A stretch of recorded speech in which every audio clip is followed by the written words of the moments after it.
Paralympics are in Whistler, Vancouver. It's going to be the biggest race that the majority of us on the team have done. There's only 2 people on the team that were at the last Paralympics, and now we're going in there with a much stronger team, much better chance to hopefully get some medals. This is my little baby, my sit ski. You've got the seat here. You hold what are called outriggers, push yourself along on the snow, and then when you go out of the start gate, you pull the string and it clips down into a ski position. Downhill, quite often about 100k. Because you're so close to the ground, it feels like you're a rocket. This bench here is where I look after all my skis, so you have to wax them regularly and do the edges, and it does make a huge difference. You know, you can knock maybe a second off your time.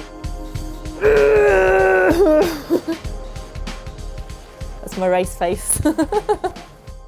Most of the team broke their back whilst they were skiing, but I didn't come from a skiing background at all.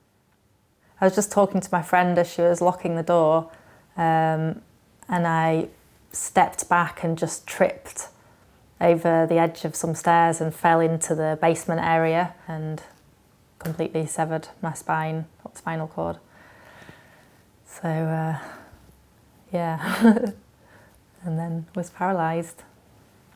It was just over a year after I had my accident, and yeah, went on this trip, tried out skiing and just loved it. And then I just pursued it from then on. All my friends think I'm really boring now, but that's what you need to do if you're dedicated. It's really important, I think, just to focus and keep fit.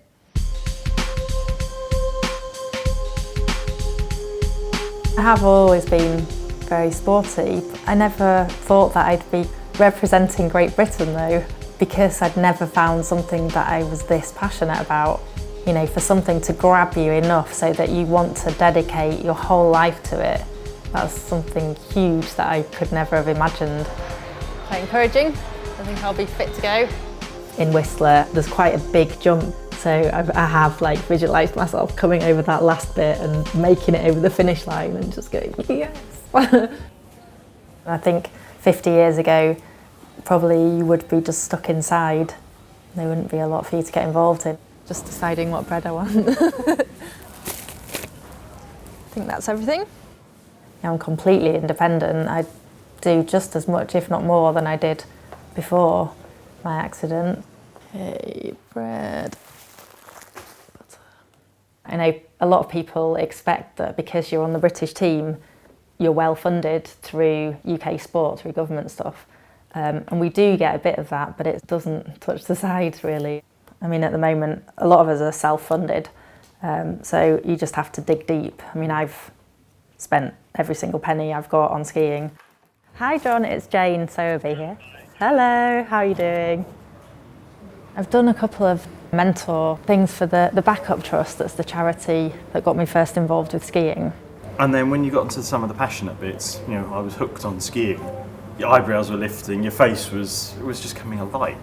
Yeah, it's so sad to see really young people that are, you know, going to be in a wheelchair for the rest of their life. But if they could speak to someone like me or anyone that's achieving something, then maybe that'll give them a bit of hope. And yeah, I'd really like to do something like that.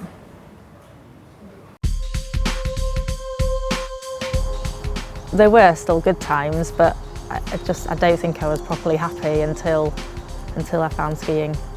You know, you get in your sit ski and you leave your chair at the bottom of the mountain and you just go off for the day. It's just such a nice sense of freedom. You know, you don't really feel disabled.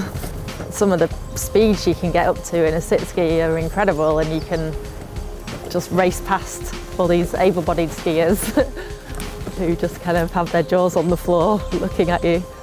It just feels really nice.